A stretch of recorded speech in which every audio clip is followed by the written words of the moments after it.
In the 15 years since she started her business, Islay Spalding's bespoke kilt pins have become one of piping and drumming's true style differentiators.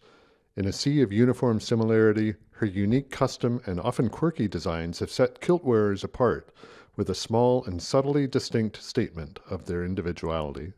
From a fledgling one-person operation set up in the garage of her home in Brodie Ferry, Scotland, to a professional workshop in Dundee's double-door studios for fellow artisans, Islay Spalding jewelry and kilt pins pieces today can be spotted on discerning kilt and tartan skirt wearers worldwide. Spalding's kilt pins and other jewelry have been for sale at the Burrell Collection in Glasgow and the National Gallery in Edinburgh, and her customers include celebrities like, most recently, the Emmy, BAFTA, and Tony Award-winning Alan Cumming, as well as numerous well-known pipers, drummers, and pipe bands. Spalding's work was part of the Association of Contemporary Jewelry's exhibition earlier this year. 2 kilt pins were acquired in 2023 by the National Museum of Scotland and one by the Aberdeen Art Gallery. Our 2008 profile piece introduced the piping and drumming world to Islay Spalding and some of her first kilt pin designs. She's still a stalwart member of Mackenzie Caledonian, one of the world's longest-running civilian pipe bands, and the only band she's ever played with. She's not simply a member, but the Grade 3 band's leading drummer. Islay, the daughter of piping legend Anne Spalding, grew up immersed in the pipe band scene. She understands the nuance and subtleties of both the art of pipe banding and Highland dress. She comes at her craft with a sympathetic and canny eye, fashioning pieces that are always distinct and creative, and now, after 15 years, in an unmistakable Islay Spalding style. She's also proudly Scottish. The fact that the kilt pin and the kilt are indigenous to Old Scotia is not lost on her. Her designs contribute to Scotland's heritage and traditions while pushing them in a creatively modern direction. We thought we'd start with the idea that her career is intrinsically and culturally Scottish. I feel it comes quite naturally to me. I didn't go into it with a lot of thought about, how am I going to be Well, yes, when you're Scottish, you're just from Scotland, and you do your thing. And sometimes it's when other people maybe look in on you and point out these maybe sort of stereotypical things. But really, it just came. The kilt pins thing just came from because my mum wore a kilt and wore a kilt pin, and I was playing in pipe bands, and I noticed kilt pins, and I didn't really like a lot of the ones that I saw, and wanted to create my own designs. I thought it was a nice place to put a nice piece of design work. We asked Islay Spalding if she could name a few of her favorite and most unusual designs so far. It's been hundreds. It's really hard to pick, but a design that I feel is like quite definitely an Islay Spalding kilt pin is when I mix landscapes or coastal outlines with date sticks, I call them. So with like an edge that's got notches and lines on it that correspond to a date, and then a landscape or a coastal outline. And one of my particular favourites recently was when I did of the Arbroath Cliffs, which are just north of Dundee. And I like this one because it's got lots of negative space in it as well. You see the kilt between the silver and a good mixture of textures. So yeah, that sums up one of what I would call like an Islay Spalding classic kilt pin now. But I do also really like I get a lot of satisfaction making pieces. Like I made this plaid brooch recently, not a kilt pin, I realise, still going on tartan though. Kilt pins are just brooches anyway, So this plaid brooch, and it was all saw pierced out with an intricate pattern, and that is just a lot of satisfaction in making something like that. And then once I'd spent hours cutting out this intricate pattern, I have to put it in a big press thing and squash it so it goes into a dome shape. So that's satisfying as well. So yeah, that would be making satisfaction. Yeah, I'm given many different types of inspiration to make these kilt pins as well. And another one I did fairly recently, and for a piper, so they might see this, was a kilt pin based on the guy's tattoo design. And then I think I added a thistle to it as well, but it was like a Celtic fish that he's got tattooed.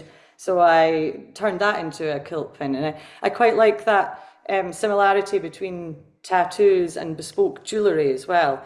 and kind of think that you should put your money into bespoke jewellery rather than tattoos, because then you can change it up, you know, when you get bored. But hey, another thing I really like doing is when people ask me to make sets of like matching sets, or so one I've sent you a photo of is the Linlithgow kilt pin and pendant, and it's got a lot going on in it, a lot of different elements, all to do with the place where the people came from, the place where they're meeting and getting married, and the two pieces sit together as a sort of piece together, or they can be worn apart. That's nice. I like that, and I like it when it's all these mishmash of special things to people into one piece.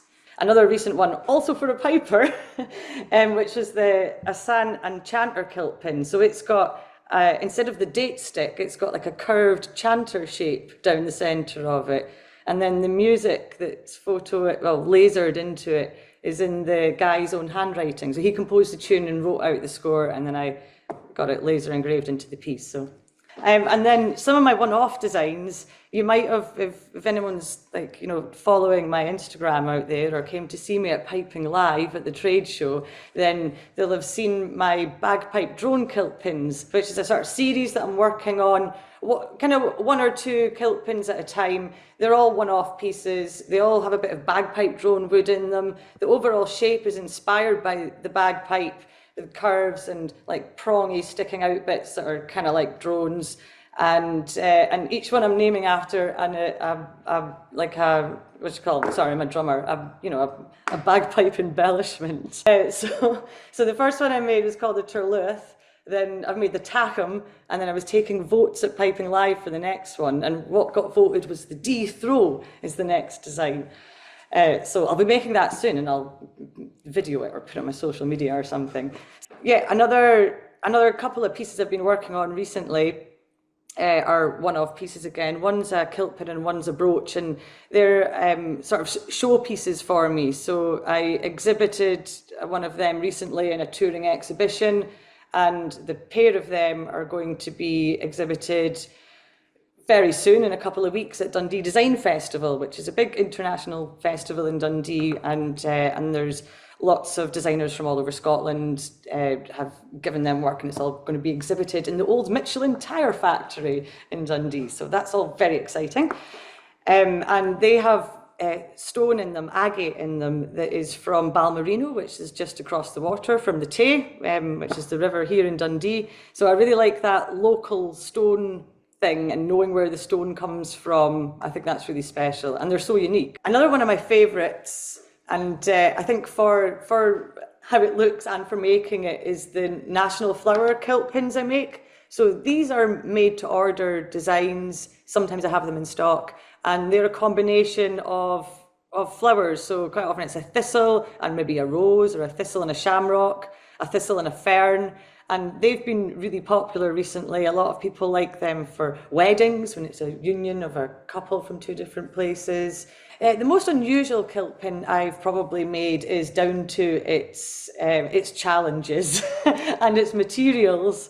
So I was asked to make a platinum kilt pin for somebody, which is pretty wild, really. If you know anything about metal, you'll know platinum is very heavy and very expensive. Yeah, and very heavy. This was the main thing as well. So, and you can't build with platinum in the same way or fabricate as the same way as I do with silver and gold, especially at that scale. So it had to be made as an all-in-one piece that was wax carved and then cast into the platinum, and then I spent a lot of time just trying to remove weight as well after that. As well as that, it had a massive big aquamarine stone in it, and a little bit of quartz in it as well. Not just any quartz. This quartz was sourced from the inspiration of this place. So I went up to Glendall, there's hills on this kilt pin. That was the hills up there they were inspired by, and I hunted until I found many little bits of quartz, and eventually one of them went in the piece. And what's in the future for Islay Spalding kilt pins and contemporary jewellery design? To design some pieces that I would get multiples made of, and just hit a different price point with my work. So that's what I'm thinking about. I've got loads of ideas. I've got loads of designs, and I need to decide what ones to do. what basket I'm going to put my eggs in, kind of thing. I've been wanting to do this for so long. I made tenor drumstick earrings and pendants a while ago, and they're super cute. But I was always a bit nervous these were going to be a bit delicate because I wanted to make them pretty thin and pretty. I didn't want to make big chunky drumsticks, but no, they're really good actually. They've worked out really well. So I've got a range of tiny silver drumsticks in pendant and earring form, which I'm selling on my online shop just now. So yeah, get in there, have a look.